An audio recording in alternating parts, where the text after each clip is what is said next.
नमस्कार दोस्तों। औद्योगिक विवाद अधिनियम 1947 इंडस्ट्रियल डिस्प्यूट एक्ट 1947 के संदर्भ में कुछ जो महत्वपूर्ण प्रावधान है वो अथॉरिटीज़ को लेके भी हैं। अथॉरिटीज़ अंडर द एक्ट यानी कि अधिनियम के अधीन प्राधिकारीगण की औद्योगिक विवाद अधिनियम 1947 के अधीन कुछ एक प्राधिकारियों के संदर्भ में उपबंध किए गए हैं कि जिनका कार्य है औद्योगिक विवाद को दूर करना, औद्योगिक विवाद को सुलझाना, औद्योगिक विवाद के संदर्भ में अपना निर्णय देना। ऐसे जो प्राधिकारी हैं वो कई तरह के हैं, फिर चाहे वो वर्कर्स कमेटी के रूप में हो या फिर कंसिलिएशन ऑफिसर के रूप में हो या कंसिलिएशन बोर्ड के रूप में हो या कोर्ट ऑफ इंक्वायरी के रूप में हो या फिर इस रूप में हो, महत्वपूर्ण रूप से लेबर कोर्ट के रूप में, श्रम न्यायालय के रूप में। तो जो समझौता अधिकारी, समझौता बोर्ड या वर्क्स कमेटी या लेबर कोर्ट या आप उसको ट्रिब्यूनल, ये कौन होते हैं, किस तरह से इनका मनोनयन होता है, चयन होता है, इस संदर्भ में जो भी प्रावधान है उनके ऊपर मैं आपके साथ बात करूंगा। आज मैं आपके साथ बात कर रहा हूं वर्कर्स कमेटी, कार्य समिति और कंसिलिएशन ऑफिसर को लेके। तो देखिए, जो वर्क्स कमेटी जो होती है, कार्य समिति होती है, ये कार्य समिति एप्रोप्रिएट जो गवर्नमेंट है वो एक आदेश प्रसारित करती है और इसका गठन कौन करता है? इस वर्क्स कमेटी का जो गठन है वो नियोजक करता है। नियोजक के ऊपर ये दायित्व होता है कि ऐसे औद्योगिक संस्थान जहाँ पे 100 या उससे ज़्यादा कर्मचारी काम कर रहे हैं या पिछले वर्ष में किसी दिन काम कर रहे थे, यानी कि पिछले 12 महीने की अवधि के दौरान किसी दिन 100 या उससे अधिक व्यक्ति काम कर रहे थे या 100 या उससे अधिक व्यक्ति लगातार काम करते हैं, उस स्थिति में एप्रोप्रिएट गवर्नमेंट ये आदेश जारी करेगी, नियोजक के ऊपर ये दायित्व अधिरोपित करेगी कि वो अपने यहाँ एक कार्य समिति का गठन करे, वर्क्स कमेटी का गठन करे। तो ऐसे संस्थानों में 100 से ज़्यादा कर्मचारी होने जरूरी है। पहली चीज, एप्रोप्रिएट गवर्नमेंट ये एक अपेक्षा रख सकती है, चाहे साधारण आदेश जारी करे चाहे विशेष आदेश जारी करे, कि जो प्रतिनिधित्व है वो किसी भी भांति कर्मचारियों का नियोजक के जो प्रतिनिधि हैं उनसे कम ना हो, यानी कि नियोजक का प्रतिनिधित्व अधिक हो और कर्मचारियों का प्रतिनिधित्व कम हो, ऐसा नहीं हो सकता। बराबर हो सकता है, इवन कर्मचारियों का ज्यादा हो सकता है, कम नहीं हो सकता। कितने व्यक्ति होंगे इस कार्य समिति में? 20 या उससे कम, 20 या 20 और लेस देन 20, अप टू 20 है, यानी कि अधिकतम कितने सदस्य? 20। न्यूनतम कितने सदस्य? इस संदर्भ में प्रावधान नहीं है, अधिकतम के संदर्भ में प्रावधान है।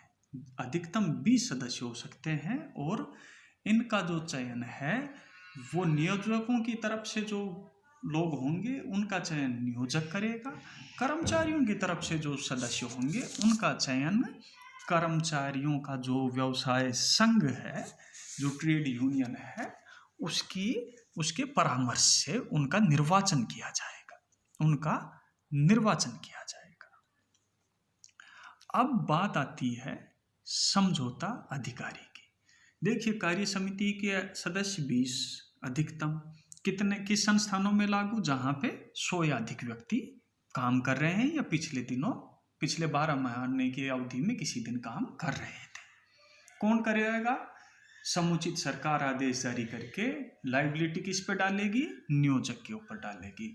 नियोजक और वर्कर्स के कितने कितने होने चाहिए? बराबर होने चाहिए। क्या कर्मचारियों के या वर्कर्स के प्रतिनिधि कम हो सकते हैं? नहीं हो सकते। अधिक हो सकते हैं क्या? हाँ, अधिक हो सकते हैं, कम नहीं हो सकते। यानी कि कहीं ना कहीं अपर हैंड दिया है कर्मचारियों को।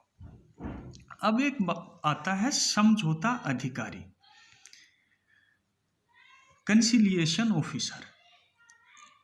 ये भी, इसकी नियुक्ति भी कौन करती है? एप्रोप्रिएट गवर्नमेंट करती है, गजट नोटिफिकेशन के द्वारा समझौता अधिकारियों की नियुक्ति करती है। इनका काम होता है मीडिएशन का, मध्यस्थता करने का। मध्यस्थता के द्वारा जो औद्योगिक विवाद है उसका निपटारा करने का। ये समझौता अधिकारी एक क्षेत्र के लिए या किसी उद्योग विशेष के लिए स्थापित नियुक्त किए जा सकते हैं। कि जो समझौता अधिकारी हैं या तो किसी क्षेत्र विशेष के लिए, कि किसी जिले विशेष के लिए, किसी औद्योगिक क्षेत्र विशेष के लिए या किसी उद्योग विशेष के लिए भी या नियुक्त किए जा सकते हैं। इनके क्षेत्राधिकार और शक्तियां क्या होंगी? ये वो होंगी जो समय समय के ऊपर एप्रोप्रिएट गवर्नमेंट उस गजट नोटिफिकेशन में प्रकाशित करे। नियुक्ति इनकी स्थायी भी हो सकती है या किसी निश्चित अवधि के लिए भी हो सकती है। अब इसका फंक्शन क्या होगा समझौता अधिकारी का? इसका फंक्शन होगा, जो इसका जो मुख्य जो कर्तव्य है वो है नियोजक और कर्मचारियों के बीच के मतभेदों को दूर करना, उनके संबंधों में सुधार लाना और उनके जो सामान्य हित है उसको क्लैरिफाई करना, उनका स्पष्टीकरण कर देना। समझौता अधिकारी का काम ही ये रहता है कि मध्यस्थता के द्वारा मतभेद को दूर करे, पारस्परिक संबंधों में सुधार लाए और जो सामान्य हित है उनका स्पष्टीकरण कर दे। किन विवादों का निपटारा समझौता अधिकारी के द्वारा किया जाएगा, इस संदर्भ में कोई विशेष प्रावधान नहीं है। उस समझौता अधिकारी को स्वयं को ही ये निश्चित करना होता है कि कौन से विवाद तय करने हैं।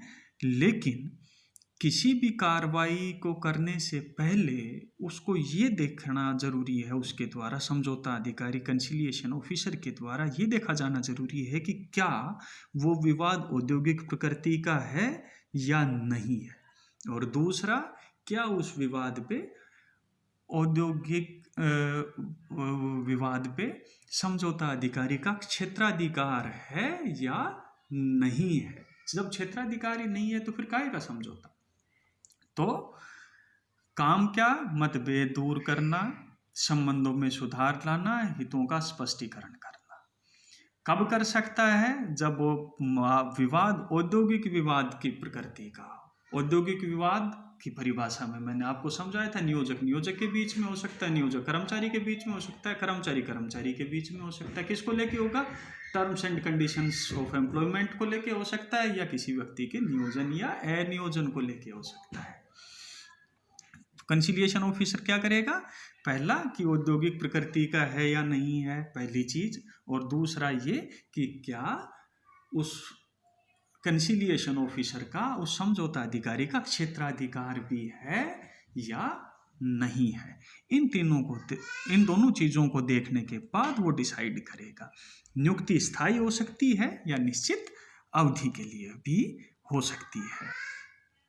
तो काम किस तरह का है? मध्यस्थता करने का काम है। मध्यस्थता के द्वारा एक रास्ता निकालने का काम समझौता अधिकारी। आगे के वीडियो में मैं आपसे जो दूसरे प्राधिकारी हैं उनके संदर्भ में बात करूंगा।